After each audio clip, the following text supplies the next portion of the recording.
Boa noite a todos e a todas. Essa live da transmissão ao vivo pelo Instagram da Defensoria Pública do Estado do Rio Grande do Sul. Sejam todos bem-vindos e bem-vindas.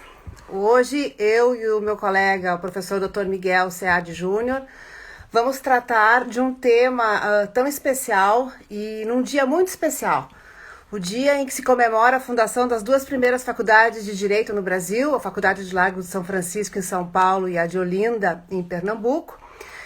O doutor Miguel e eu, o colega Miguel e eu, muito honrados pelo convite, aceitamos então vir aqui conversar com vocês nessa transmissão ao vivo e vamos tratar do tema feminicídio, os limites e os alcances da Lei 13.104/2015.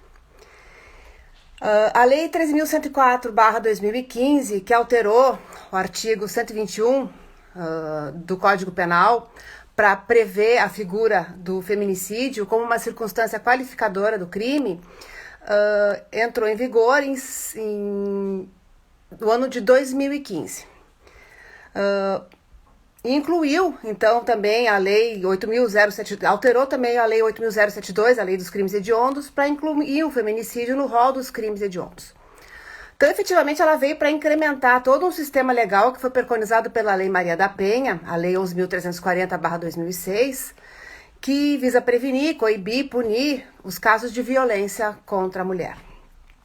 Então, eu vou esperar aqui o colega Miguel entrar aqui na nossa transmissão ao vivo, para a gente começar, então, esse debate que vai ter mais ou menos essa temática, os limites e os alcances da Lei 13.104/2015.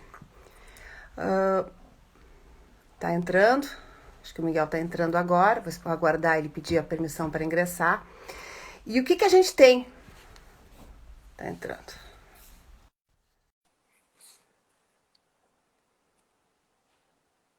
Esperar ele aguardar ele conectar. Boa noite, colega e professor Miguel. Boa noite, colega, professora, tudo bem? Tudo, querido.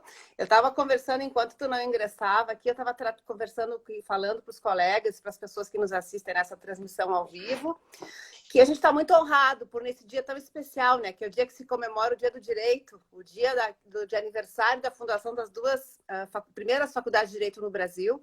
A gente está aqui podendo conversar, trocar uma ideia sobre esse tema tão atual, que é o tema do feminicídio.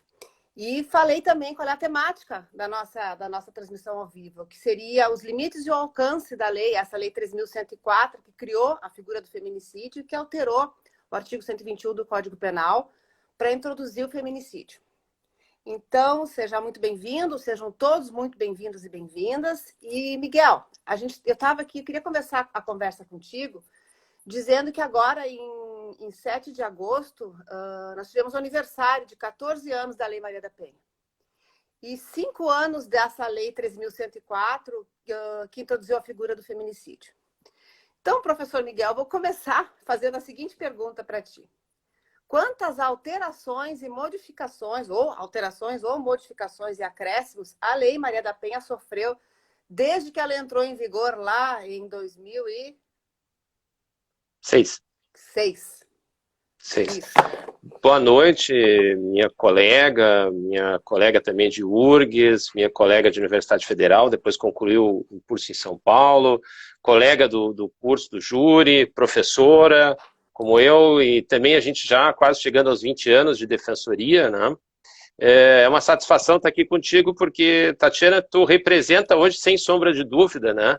Eu acho que assim, tu é como mulher, tu é a pessoa mais aguerrida do estado do Rio Grande do Sul, é uma consagrada, né? A gente tem uma tradição de defensoras do júri, e hoje tu és o nosso maior expoente.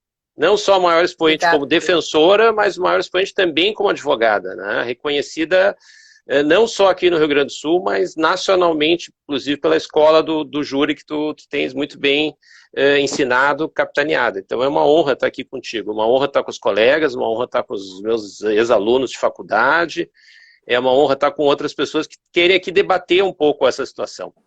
Então, embora o tema a gente fale em feminicídio, nós não podemos sair da Maria da Penha, da Lei Maria da Penha. E quando a gente fala Maria da Penha, nós temos que entender o seguinte: A nossa Constituição, a Constituição Cidadã de Ulisses, foi um milagre.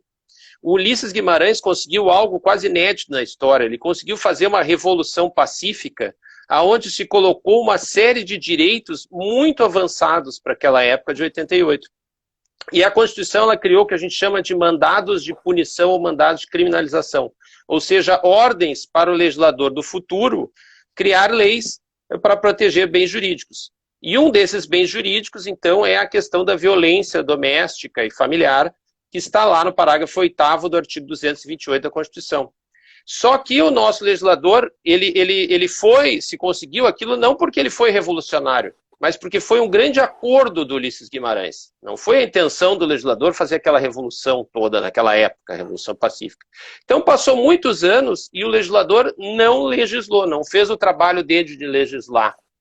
Tanto que depois, inclusive, o Brasil assumiu também tratados internacionais e o que fez com que em 2001 a Maria da Penha, né, a personagem real, né, a Maria da Penha, que está agora com 75 anos, fosse buscar na OEA, na Organização dos Estados Americanos, fosse denunciar o Brasil por omissão. E nós somos condenados a isso.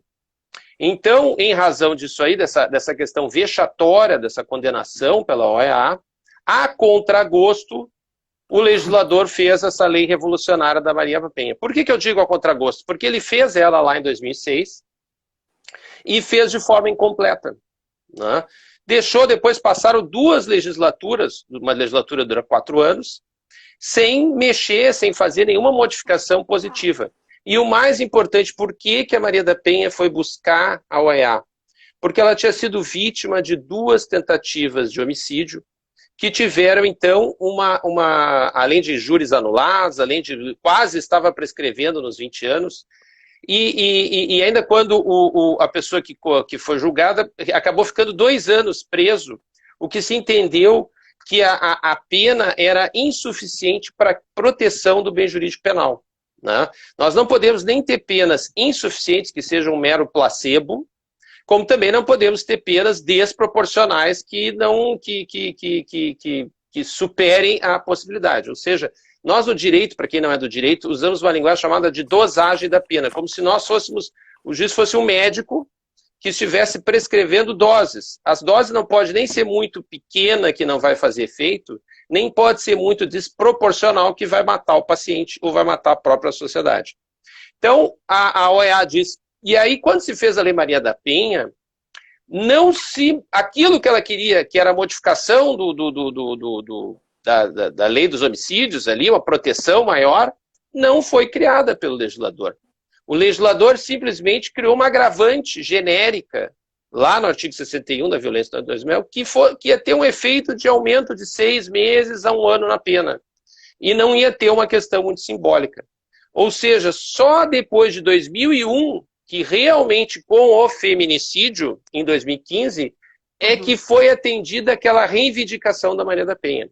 E a partir de 2015, que começou o legislador, as 2 últimas legislaturas, para se ter uma ideia, que começaram realmente a legislar sobre as questões de violência doméstica. Para se ter uma ideia, em 2007 nós tivemos eu vou chamar agora para usar, que agora a moda é falar termos em inglês, ou termos técnicos, né, de computação. Nós tivemos, acho que em torno de 14 upgrades depois, ou seja, modificações da lei. Cada modificação eu vou chamar de um upgrade para melhorar a lei, né? Tá, nós tivemos em 2017 um upgrade, em 2018 tivemos 4 upgrades, ano passado nós tivemos 6 upgrades, e agora, em 2020, em 3 de abril, nós tivemos a última modificação da Lei Maria da Penha, né? Então, estou somando a Lei Maria da Penha com também as modificações, porque o feminicídio foi criado em 2015, depois já teve uma modificação em 2018, teve outra modificação dentro do Código Civil, que tem reflexo do Código Penal, em 2018.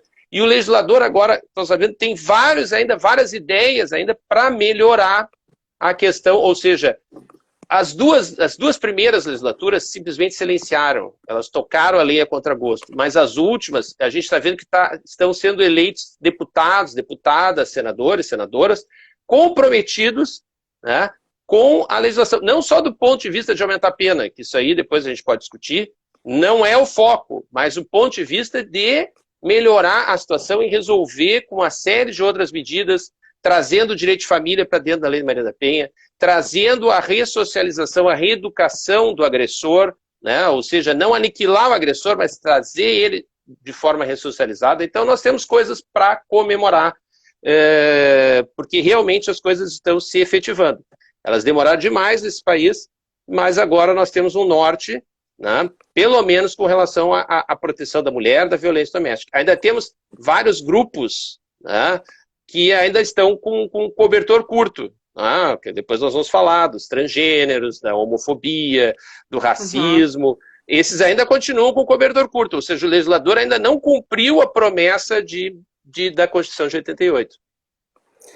Professor Miguel, deixa eu te interromper, porque tu falaste, então, que houve uma inércia por parte do legislador, que ficou um tempo lá, meio que goela abaixo, colocaram aí a Maria da Penha, e ficaram um tempo numa inércia, e que agora a gente teve uma aceleração de interesses em alterar ou ampliar, enfim, aperfeiçoar essa sistemática toda. Tratando especificamente dessa lei que entrou em vigor em 2015, da Lei 3.104, o que tu acha da técnica legislativa que foi utilizada para alterar o Código Penal? Como é que tu acha? Pois é, professora, no fim, o que a gente vê é o seguinte: se esperou tanto para fazer uma modificação, e até nós estamos, esse ano a gente comemora 80 anos do Código Penal, né? Agora no final do ano, nosso Código Penal é de 1940, e teve algumas modificações, então ele ficou durante 75 anos, né? O nosso Código Penal é chamado um Código Penal científico. O Nelson Hungria, ele elaborou, né, de uma forma técnica no Código Penal, dizendo, e o artigo 121 do homicídio, ele tirou todas as questões de sujeito passivo, por exemplo, parricídio, filicídio, matricídio, uxoricídio, ele jogou para as agravantes. Porque ele sempre dizia assim, o homicídio é um crime comum.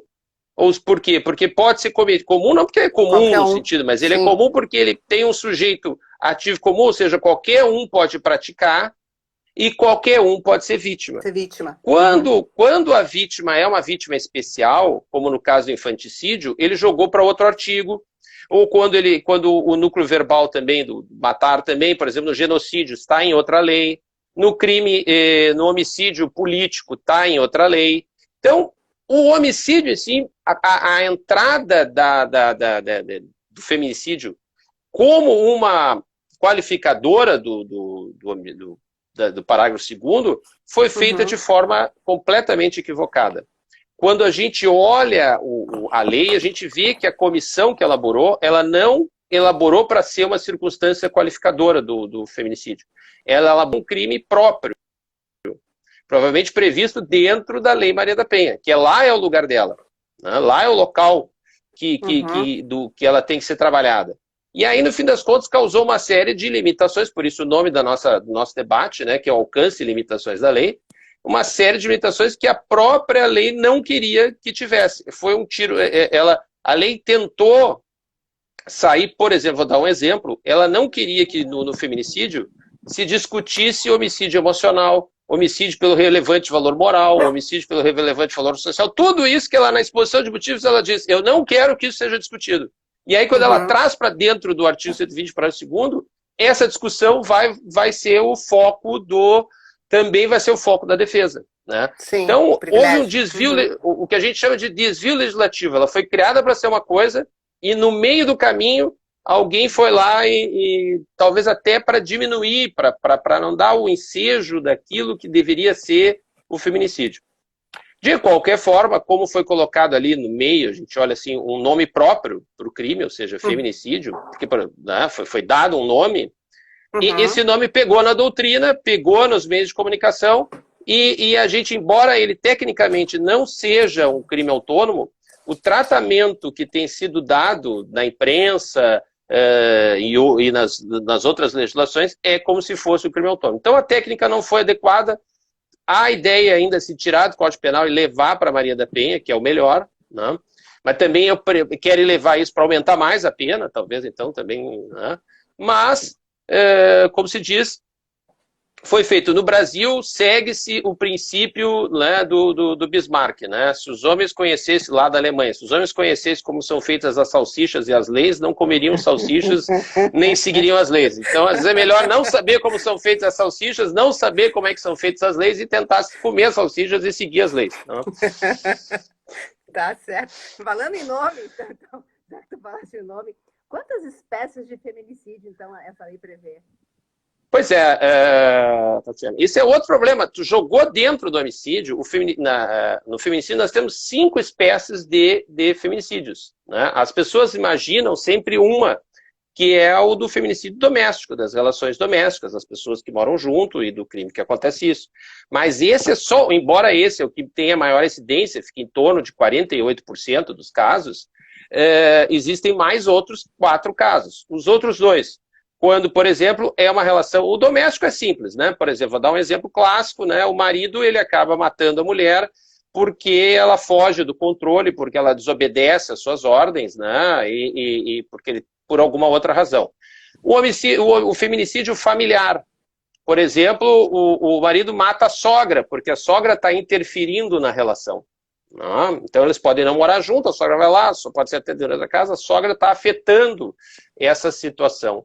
E o homicídio, esse equiparado à relação doméstica familiar, que é o da relação afetiva, né? Sexo-afetiva, para se dizer, né? Uma afetividade íntima, que é dos namorados. Eles não moram juntos, né? Não tem coabitação, mas, no fim das contas, ela descobre, né? As pessoas descobrem que ele não quer se separar e ele vai perseguir, vai tentar, né? Vai se sentir com o seu ego prejudicado, né? Porque hoje as coisas acontecem muito assim, né? Em 2, 3 semanas já se conheceu, já estão namorando, já tem relação sexual no primeiro encontro, já botou no Facebook.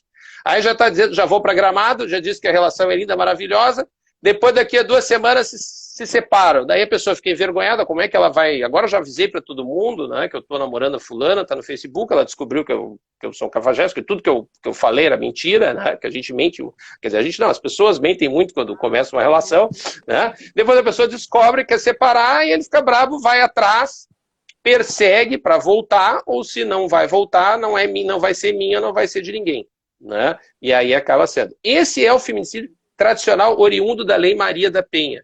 Mas o legislador criou outros 2 novos, né? Ou seja, nós temos o inciso 1 e o inciso 2 do parágrafo 2º-A, que é o homicídio, que são os crimes de ódio, que na verdade ele se chama feminicídio, mas por um equívoco, porque ele não era, ele foi encaixado na última hora, foi encaixado lá na comissão na última hora, que faz parte do que a gente chama de crimes de ódio. O que são crimes de ódio? É o racismo, é a homofobia, é a transfobia, é o antissemitismo, quando é o negócio do clubismo, que matou porque pertence a outro time e tal, os crimes de ódio. Nós estávamos esperando há muito tempo a criação de um tipo específico para os crimes de ódio, que não foram criados em 1940, porque em 1940 a sociedade era racista, feminista, antissemitista, né? Feminista não, machista, antissemitismo, plena guerra, né? E o legislador não criou. E nós estávamos esperando isso aí. E aí ele criou, só que o lado positivo criou, mas só criou para as mulheres, né? Parece que os outros grupos sociais, os outros grupos, eles têm que esperar fazer a sua organização própria, tentar entrar. O grupo LGBT já foi lá no Supremo para entrar com uma inconstitucionalidade por omissão, e o Supremo deu um prazo para o Congresso criar essa proteção, né? Então, o lado positivo que criou, e o lado positivo é que os outros grupos estão se organizando também para ter essa proteção constitucional. Esse feminicídio, por exemplo, que é dividido do menosprezo contra a mulher, então é a morte da prostituta, é a morte no tráfico de mulheres, ou seja, é quase, ao menos detesta a mulher e tal, também, ou na razão de discriminação, quando a mulher atinge cargos, né, que afetam, né, a masculinidade do homem, né? É o caso da Marielle. No homicídio, a Marielle é um feminicídio, ou seja, há denúncia por feminicídio por discriminação, né? Ou seja, a diferença de um de outro, enquanto que no da Maria da Penha se combate o machismo, no outro se combate o que a gente chama de misoginia, que é uma palavra grega que quer dizer ódio às mulheres. Então, na verdade, nós temos 5 tipos de feminicídio na lei. Claro que aí a doutrina pega e cria, alguns vão criando homicídio, feminicídio hétero, né? Porque tem um casal hétero. Feminicídio tem um casal homoafetivo. A questão da orientação sexual não afeta em nada a questão do feminicídio. Né? Não vai afetar, mas eles saem criando essas classificações. As classificações que existem são só essas 5. Né? E aí, professor, eu quero...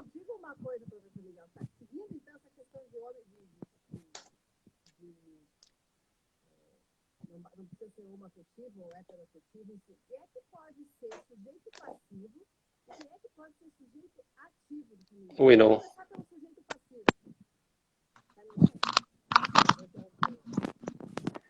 Tá ouvindo? Oi, caiu meu som, desculpa aí. E aí? Tá ouvindo agora? Melhorou? Tô ouvindo. Quem é que pode ser, então, o sujeito passivo do feminicídio? Pois é. Uma coisa importante para a gente tirar, né? O feminicídio não é um crime contra a mulher. Do ponto de vista, não é assim, toda vez que a mulher é vítima, nós temos um feminicídio. Não. Estão dizendo Feminicídio, que na verdade... Tá ruim. Tá me ouvindo bem tá. agora? Eu tô te ouvindo bem. Tu tá me ouvindo bem? Tô te ouvindo. Então, Tô te ouvindo. O feminicídio não é um crime onde toda vez que a vítima aparece como mulher, então não. Por exemplo, nós tivemos o ano passado, somente 25% dos crimes onde a mulher foi vítima é que foram considerados feminicídios. Não? Os outros 75% que a mulher foi vítima não foram feminicídios. Não? Então, ele coloca a situação que só pode ser sujeito passivo a mulher. Não?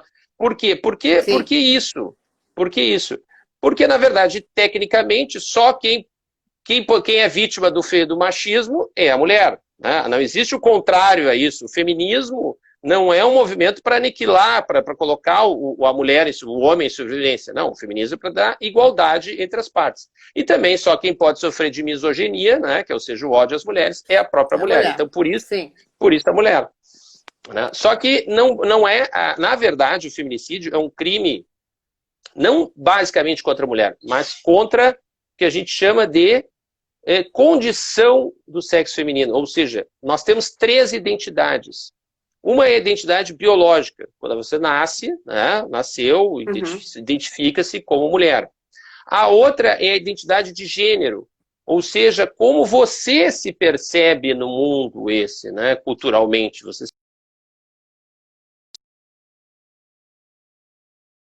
A terceira é a identidade sexoafetiva. São 3 situações diferentes. Pode ser que uma pessoa tenha as mesmas que se imagina na sociedade, ou seja mulher, seja hétero, se vista como mulher, se fale como mulher, se der como mulher, e tenha atração pelo sexo masculino. Mas a nossa sociedade é diversificada, pode ser que não. Né? Nós temos, então, uma pluralidade dessas situações. Então, o feminicídio, ele visa as vítimas que tenham o gênero feminino. E nisso, eu sei que tu tá também pensando aí, já tô te olhando aí, a questão dos transgêneros. Né? Transexuais, transgêneros. Dos transgêneros, né?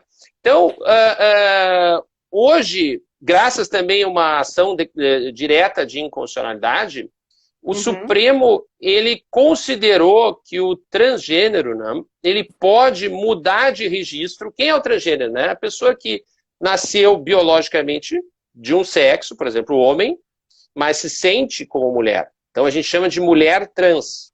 Né? Ou uma mulher que nasceu biologicamente como homem, mas se sente como homem. A gente chama de homem trans. A mulher trans, ela poderia ser sujeito passivo pela teoria psicossocial jurídica, né?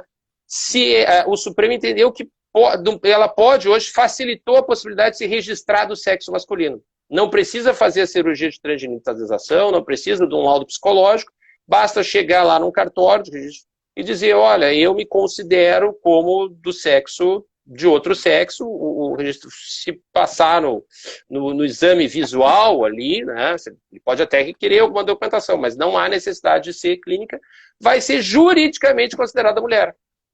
E se ela for juridicamente considerada mulher, vai poder ser sujeito passivo do crime de feminicídio. E o contrário, né, se uma mulher trans, que vai ser, ou seja, um homem trans, aí não seria sujeito passivo do crime.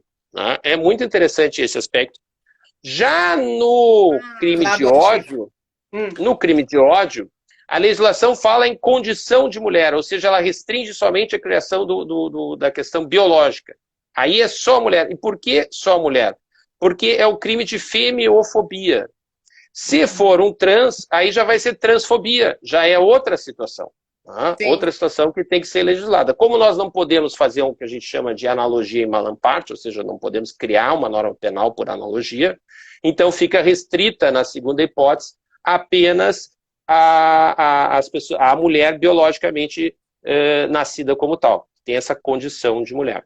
Não? Entendi. E sujeito ativo do delito de feminicídio? Bom, o sujeito ativo, no inciso 1, ou seja, aquele que é oriundo da Maria da Penha, a gente chama de sujeito ativo íntimo. Por que íntimo? Porque ele tem que ter ou uma relação, ou um contato íntimo de afinidade familiar, né? Então, isso pode ser a sogra, pode ser aquela familiar por sangue, ou por afinidade, pode ser enteado, pode ser essas várias situações. Ou tem que ter uma intimidade exatamente aquela doméstica, né? Ou seja, das pessoas que vivem juntos, né? Ou como companheiros, ou como marido e mulher, ou por equiparação, ou seja, porque tem uma afinidade afetiva. Então a gente costuma dizer que é um sujeito próprio, ou seja, ele tem que ter características peculiares, que não pode ser qualquer um. Agora, do outro ponto de vista, já para o outro crime, que é o do crime de ódio contra a mulher, aí pode ser qualquer um. Não há necessidade de ter intimidade. Claro, às vezes tem uma intimidade, né? Porque às vezes, inclusive, às vezes é o homem que está perto, né? Para ter aquela discriminação. É o colega de trabalho que não aceita, por exemplo, que a colega seja defensora pública geral, né? Fazer um AMPS, né? Nós estamos a cinco listas tríplices, ou seja, são três em cada lista tríplice. Dessas 5, nós tivemos 13 homens e só 2 mulheres, né? Por que será que na Defensoria Pública, um órgão tão adepto da diversidade, a mulher não consegue mais ser defensora pública geral? Isso é uma coisa, já depois para discussão interna nossa. Aí, né? Isso depois, né? Não consegue, né? Só tivemos em 5 anos, de 15, só 2 mulheres na lista tríplice, né? Isso que nós temos 60% de mulheres na instituição. Né? Mas... exato. Não. Deixa eu te perguntar, fazer uma pergunta prática. Por exemplo, o traficante... Tá?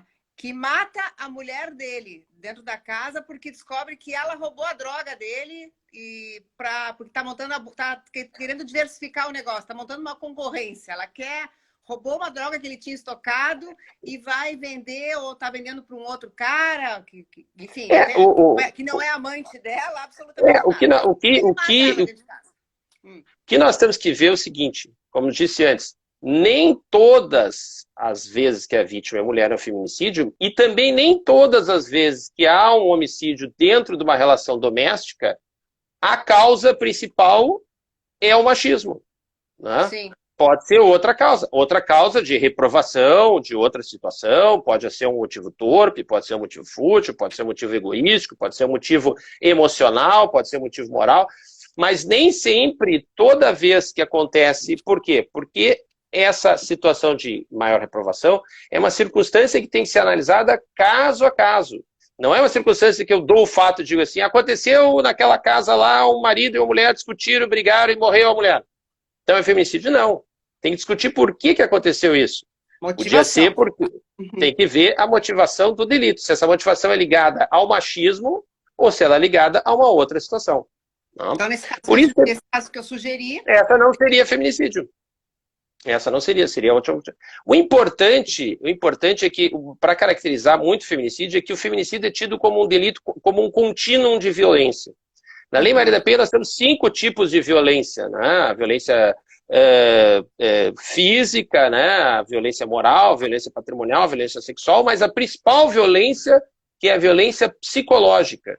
E aí, quando a gente vai lá, a gente vê que a violência psicológica é bem forte. Agora tivemos uma daquelas últimos upgrades, foi para considerar a violação da intimidade, né? Ou seja, o marido que não permite que a mulher tenha intimidade no celular, permite que a mulher tenha intimidade nos seus e-mails, permite que a mulher tenha intimidade com outras pessoas, e ou seja, ele quer ter um controle, e se ela foge desse controle, ela é punida. E às vezes essa e-mail, por exemplo, aquele que e-mail. E essa punição às vezes vai subindo em degraus, vai saindo com palavras fortes, vai chegando, então, a lesões físicas, até que chega no extremo da morte, né? Ou seja, é um contínuo de uma relação violenta. Por isso que é importante a denúncia, por isso que é importante a família ajudar, por isso que é importante dizer que aquela história de briga de marido e mulher, ninguém mete colher, não, tem que meter, né? A Constituição, a nossa Constituição é muito... Esses projetos agora de apoio para que as mulheres denunciem, então, de uma forma ou de outra, mesmo que elas estejam controladas para que não façam uma denúncia, se criando essa rede toda para que elas possam denunciar, né, os casos de violência doméstica, né, que elas consigam falar, né? Sim, e para nós da Defensoria, a Lei Maria da Penha é muito querida, porque quando ela foi criada, ela colocou a Defensoria Pública como um dos principais órgãos de proteção da mulher. A ponto, então, da gente ter também, nós podemos falar de cadeia com expertise sobre Maria da Penha, porque a Defensoria Pública atua tanto na defesa do agressor, mas principalmente, mais inclusive, na defesa da vítima. Nós temos vários defensores classificados, lotados, que a atribuição específica deles é fazer a defesa da vítima. Não. Deixa eu ir adiante, professor, numa outra situação aqui que também divide muito quem estuda essa temática, tá? A doutrina me parece que está dividida sobre a natureza jurídica do feminicídio. Tem alguns que afirmam, que me parece mais lógico, que essa qualificadora tem uma natureza subjetiva, que, portanto, ela não poderia conviver com um motivo fútil ou com um motivo torpe. E se os jurados acolhessem, por exemplo, no júri a tese do homicídio privilegiado, ela estaria prejudicada.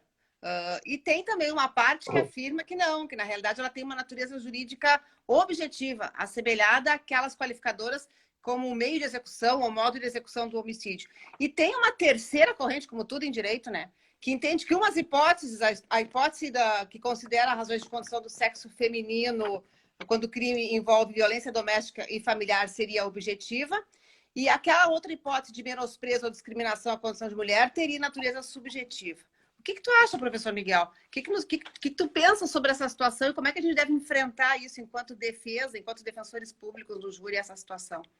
Bom, primeiro que me surpreende esse debate, né? Porque, assim, ó, primeiro, a melhor doutrina, César Roberto Bittencourt, que teve aqui esses dias, né?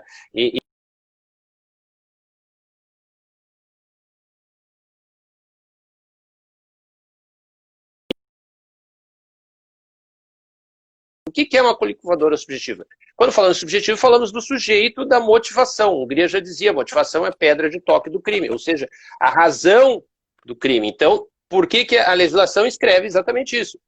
Contra a mulher por razão. Razão, no português bem claro, é motivação. Nós poderíamos, em vez de dizer motivo torpe, nós poderíamos dizer razão torpe, nós podíamos dizer razão fútil, razão frívola. Razão e motivo são sinônimos. Então está explícito no código que ela é mais uma espécie de motivação que foi inaugurada. Mas eu vou ainda dar um enfoque constitucional. Ela jamais poderia ser uma qualificadora objetiva. O que é uma qualificadora objetiva? Quando a gente não discute o motivo. Eu acho que a grande confusão que se faz é com a lesão corporal de violência doméstica. Lá na lesão corporal de violência doméstica, lá é uma situação objetiva. Houve a lesão, está a punição. Quando surgiu a Lei Maria da Penha, algumas pessoas começaram a dizer, não, é inconstitucional isso aqui porque só protege a mulher e tal. Não. A Maria da Penha, ela protege do ponto de vista litúrgico, do ponto de vista instrumental, do ponto de vista da criação de uma estrutura de proteção. Mas a lei, se a gente vai lá no artigo 129, a lesão corporal da violência doméstica tem vítima homem como tem vítima mulher.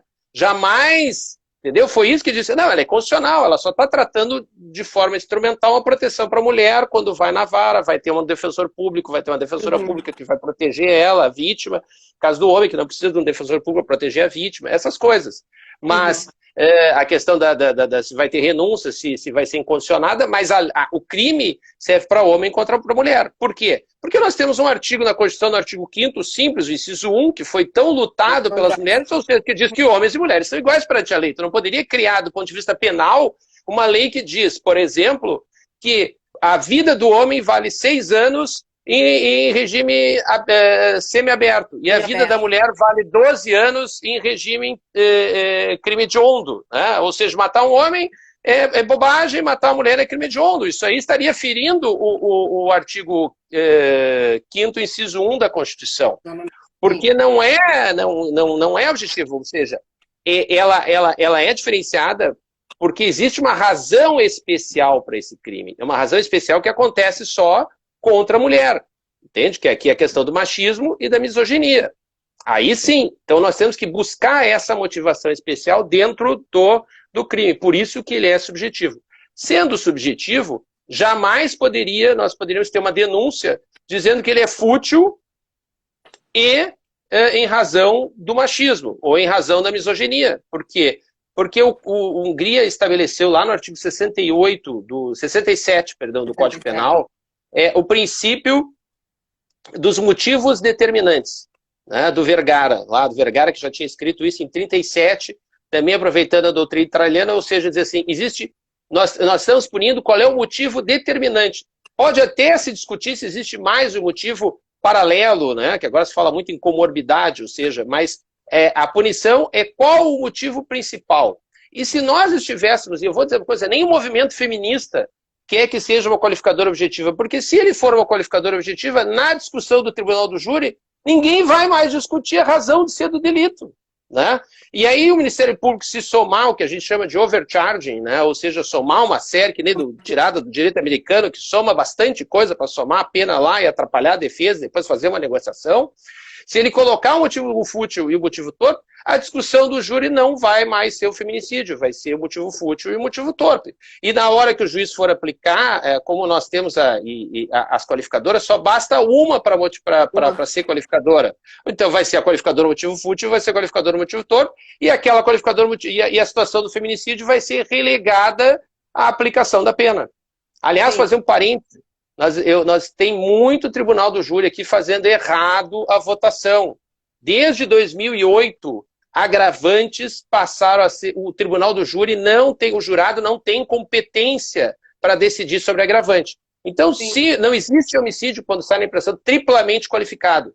Se o Ministério Público colocar 3 qualificadoras, no momento que tu votou a primeira, essa aí já definiu. As outras vão ser agravantes. E como as outras vão ser agravantes, o Tribunal do Júri não tem mais competência para votar. Parou a votação aí, segue o baile, né? Então, quando faz isso aí, qual é o risco depois e isso vai ser discutido depois na pena, direto para o juiz, que pode ser até modificada, né? Então... Peraí, deixa eu fazer um parênteses aqui, que isso me interessa. Então, tu sustenta que fixado o montante dos 12 anos, ou seja, admitida a primeira qualificadora, por exemplo, o motivo torpe... As outras qualificadoras não podem mais ser votadas pelos jurados. É igual a questão... imagina quando, por exemplo, esse é o princípio da proporcionalidade, né? E da necessidade e adequação. Imagina a questão da votação. Hoje a gente não vota mais os 7 votos antigamente, né? Já foi suficiente o 4º voto para condenar, tu para por aí. Na mesma situação. Tu já qualificou com o primeiro inciso, para por aí. O resto, quem vai decidir agravantes, isso não sou eu que estou dizendo, né? É o Código de Processo Penal. Foi o legislador que fez essa reforma, não fui eu que fiz, né? O legislador disse, agravantes, quem decide é o juiz, quem vota é o juiz, é esse que decide. Então, o jurado ele tem uma competência restrita, é uma competência excepcional dada pela Constituição, né? Inclusive, tem muitos que definem que o jurado deveria ser só sistema americano, guilty or not guilty.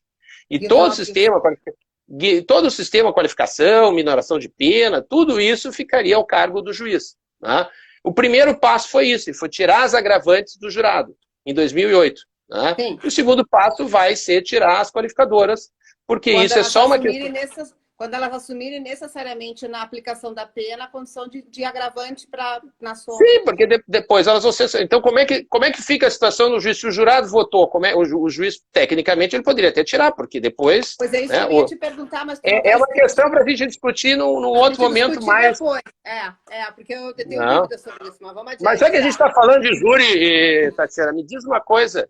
Eu ouvi dizer ali, que está ali na vara do júri, que vão criar uma vara especializada para feminicídio.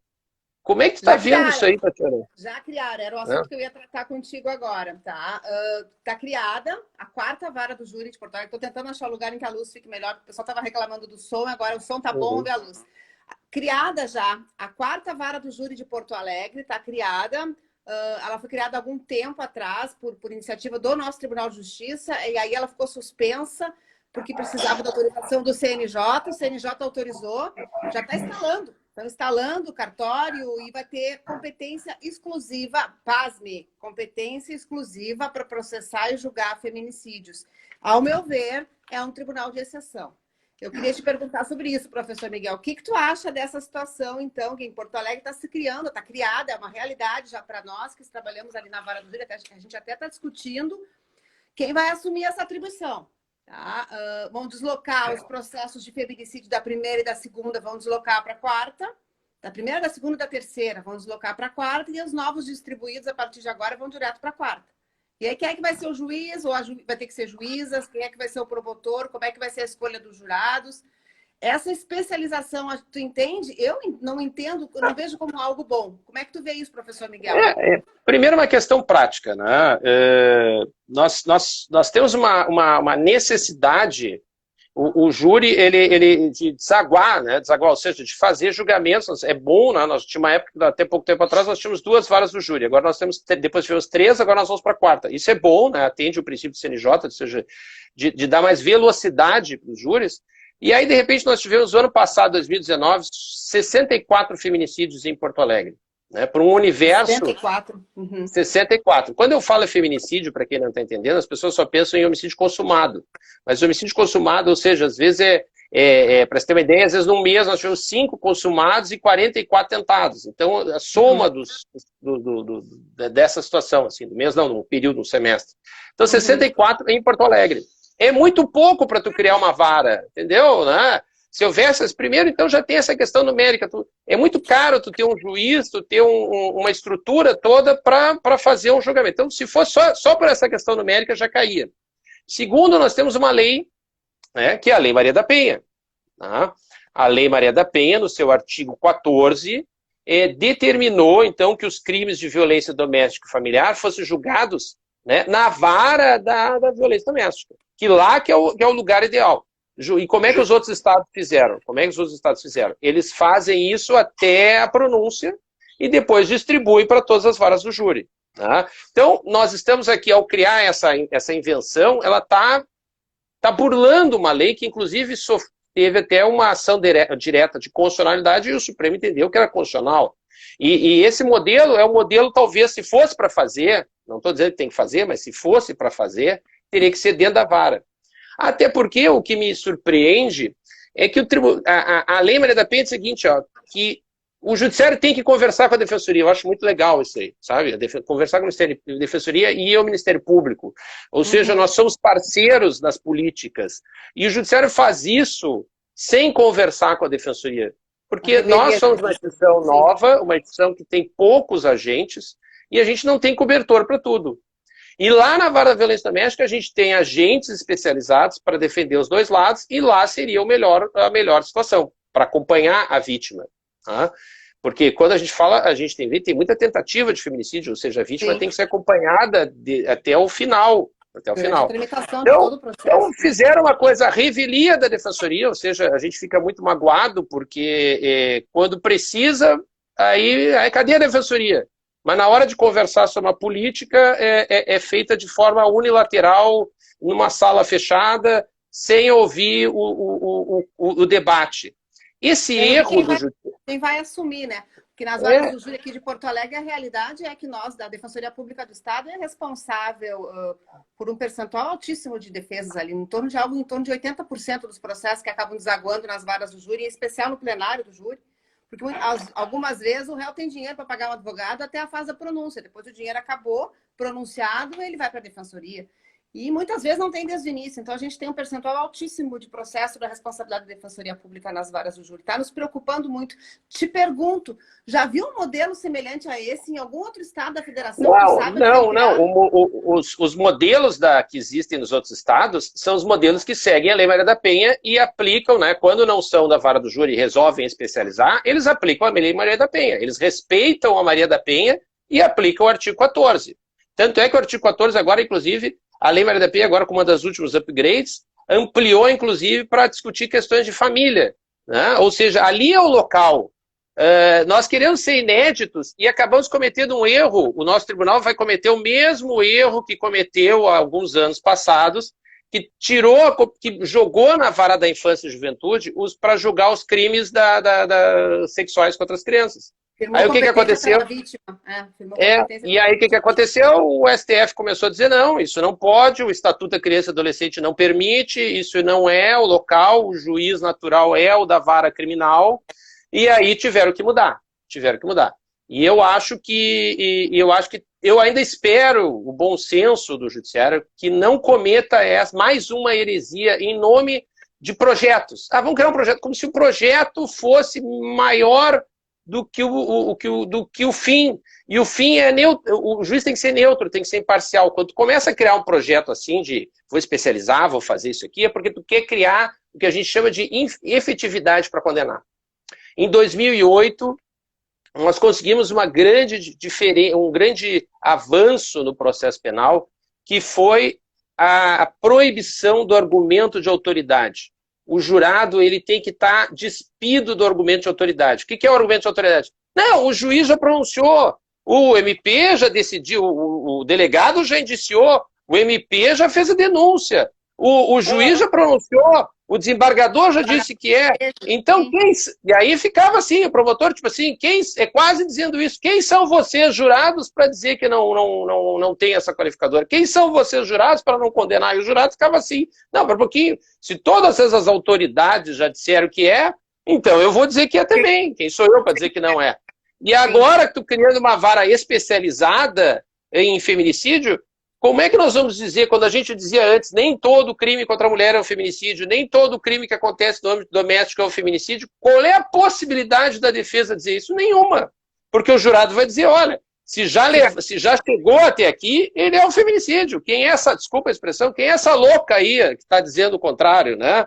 Quem é a Tatiana, quem é a defensora pública que está dizendo isso aí? Se todo mundo, se criaram desculpa dizer a expressão, um matadouro, né, ou seja, um brete, onde as pessoas um brete onde os réus vão entrando para serem condenados. Não existe nenhuma possibilidade de defesa quando a gente cria uma vara especializada para dizer que aquele crime é feminicídio. Até porque, na verdade, o feminicídio não é um crime autônomo. Essa é uma das grandes limitações. O legislador não quis criar. Ele é uma orquídea plantada numa árvore. Né? Então, sim.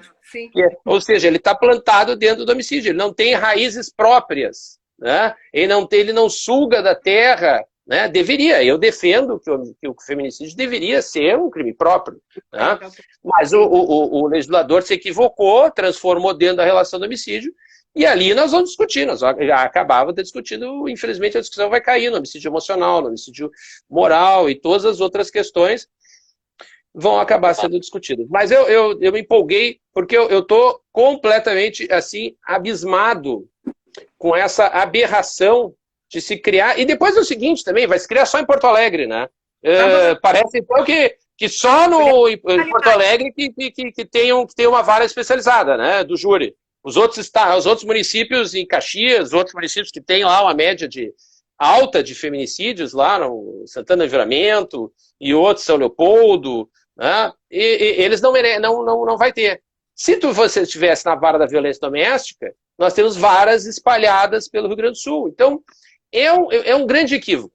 É um grande equívoco que eu espero que do ponto de vista econômico, social, moral, político, jurídico, é um equívoco e é feito, talvez, para agradar, talvez, egos. Desculpa dizer isso. Né?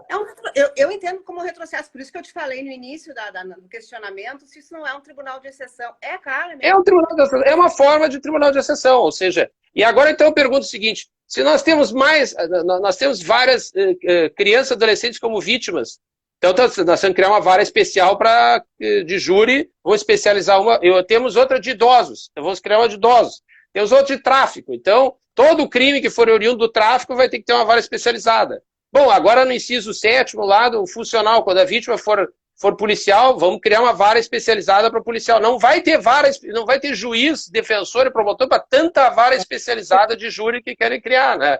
Só para cada, né, uma para cada situação do, né, menores, maiores, idosos, né? Vamos criar uma para para crimes homofóbicos. Não dá, não é por aí. Né?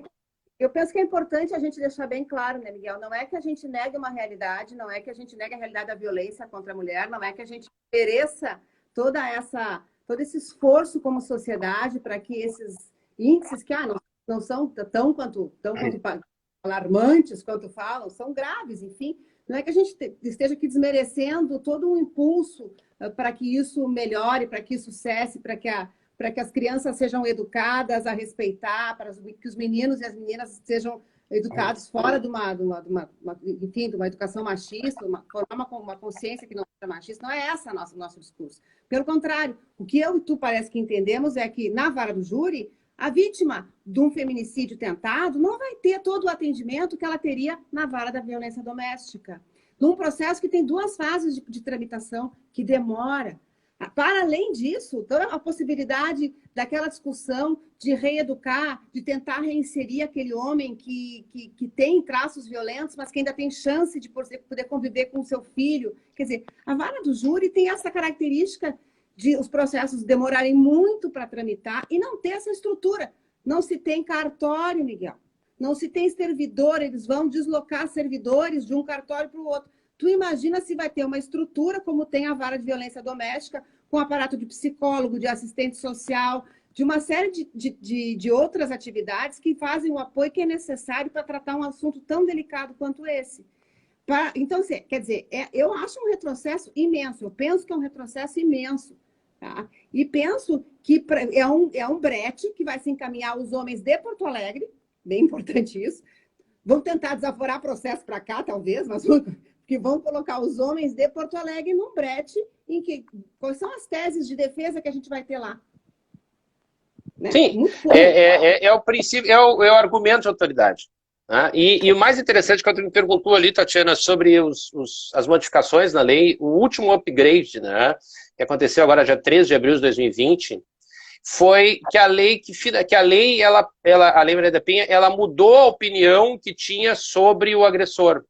Enquanto que antes nós usávamos o direito penal do inimigo, o agressor é uma pessoa a ser combatida, eliminada da sociedade, ela trouxe, então, as questões de reeducação, de ressocialização do agressor, porque o agressor, e aí, muitas vezes, ele é vítima de uma cultura machista estratificada há 2000 anos, ou às vezes até mais, né? O direito romano, de onde é que vem o doméstico, né? Vem do domus, a casa lá do senhor do direito romano, onde tem a palavra dom, dona, domesticar, dominar. Então, esse modelo machista é um modelo muito antigo, do qual as pessoas são incorporadas pela cultura. Nós temos que fazer um esforço de conscientização, eles por elas, nas escolas, nas famílias, para retirar e para que o agressor, que às vezes é pai, né, eles têm um filho, eles têm uma família, às vezes é uma pessoa que está inserida na sociedade, ele seja conscientizado que, na verdade, ele está sendo vítima de uma cultura. Claro que mesmo uma sociedade canadense, nós teríamos 5,6% de antissociais, de psicopatas, de pessoas que, né, numa sociedade que não tem crimes, mas os outros 95% são pessoas ressocializáveis, são pessoas que podem e devem voltar à sociedade. Né? E eu acredito que a violência doméstica vai diminuir, mas não vai diminuir através da pena.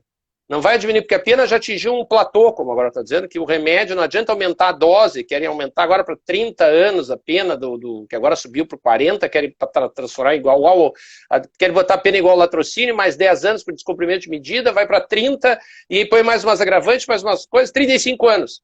E soca lá. Já atingiu o platô que não vai modificar nada. Né? O que nós temos que trabalhar agora é o indivíduo, o ser humano, as relações, se afastem, porque essa pessoa que vai se afastar, depois, se a gente não corrigir ela vai encontrar outra mulher e vai passar por esse mesmo ciclo. Tá? Então, por isso que nós temos que pensar não mais como direito penal do inimigo, mas como uma cultura da paz.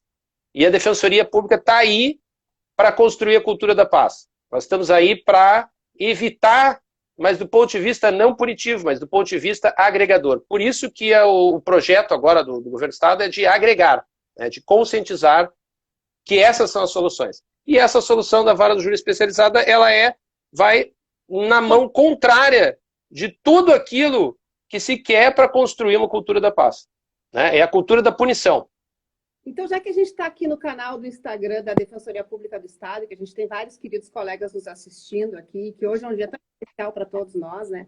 O que nós poderíamos, vamos fazer um desafio aqui, como é que nós poderíamos, enfim, agir, atuar para evitar essa catástrofe que está ali, ó, na boca do túnel, quase entrando em campo. Falta só o juiz pegar a bola para caminhar e eles entrarem em campo. O que a gente faz? O que a gente pode fazer? Não, eu acho que a gente tem que unir os núcleos da Defensoria, tanto o núcleo de proteção à mulher que nós temos, né, quanto o núcleo de defesa criminal e os outros núcleos, nós temos que reduzir e temos que conversar de novo. Eu acho que o diálogo, o debate, se não nos convidaram para debater as soluções, eu acho que a gente tem que se convidar e marcar esse debate, porque da mesma forma como a gente conseguiu fazer com que aqueles crimes que iam lá na vara da infância, né, que voltassem para o juiz natural, porque o princípio do juiz natural é o princípio mais caro do processo penal, né, e o juiz...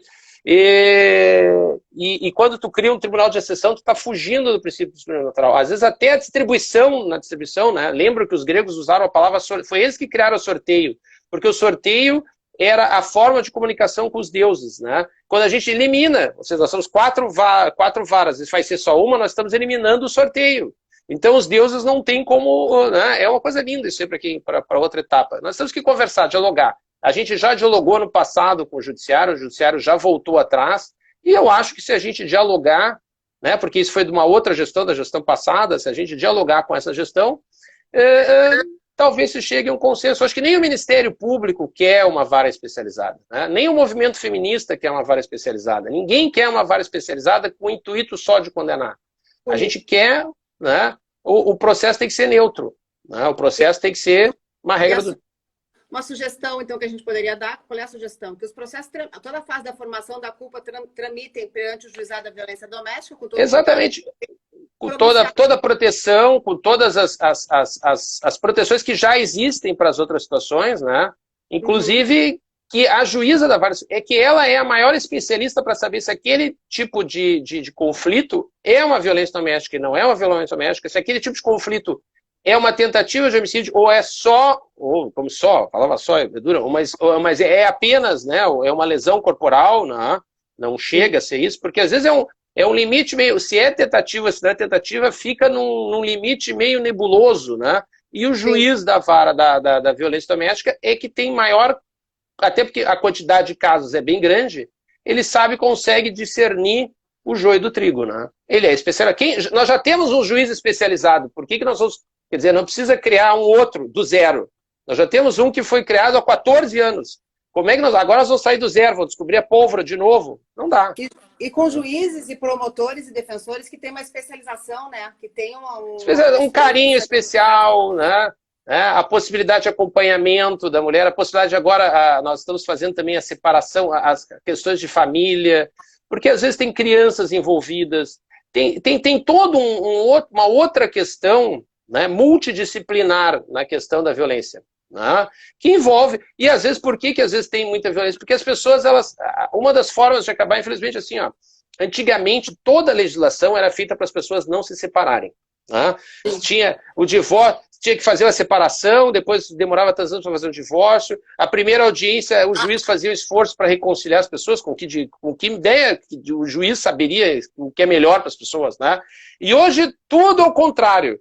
Todo o esforço é para que as pessoas se separem e sigam a sua vida. Não deu certo, a gente vai ajudar a melhorar a questão dos filhos, acertar uma pensão, acertar essa separação, vamos melhorar as pessoas. Muitas vezes os conflitos acontecem, a explosão, a estafa, é porque o casamento já não dá mais certo e as pessoas não conseguem, ficam ali dentro de casa por causa de um bem, por causa da pensão, por causa de alguma situação, por causa de um comodismo. Então hoje a gente tem toda uma equipe multidisciplinar na vara da família e na vara da violência doméstica para ajudar as pessoas a se separarem e seguirem em frente. A aceitarem que hoje os casamentos e as uniões não são para sempre, né? Elas têm uma curta duração, e que a gente tem que virar a página, porque sempre tem alguém que gosta da gente, que está esperando, que a gente nem sabe onde é que está, mas logo, logo a pessoa não precisa ter medo de ficar apavorado, que vai perder a única pessoa, porque às vezes a pessoa não quer se separar, porque achando que aquela pessoa é a única no mundo que vai gostar de ti. Não, tem sempre mais alguém para gostar da gente, né? E mais alguém para a gente fazer feliz. Nós temos uma multi-20 aqui. Então, e aí, caso firmada, não a certeza, mas a ideia de que pode ser, então, um homicídio tentado, ou enfim, vara do júri de distribuição para os deuses, para que os deuses ditem o destino. Então, mas de forma sorteada, ou seja, 4 varas, né? Não, onde é que já se viu especializar jurado? Porque, na verdade, quem julga é jurado, né? Não, o senhor é um jurado especializado em condenar em feminicídio. Não, né?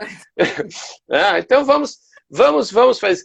Eu, Tati, adorei, a doutora, a professora, a Tatiana, adorei conversar contigo. Acho que a gente vai ter que marcar uma outra live aí logo, pra gente, porque tem muitas... Eu sei que tu gostou daquela questão da qualidade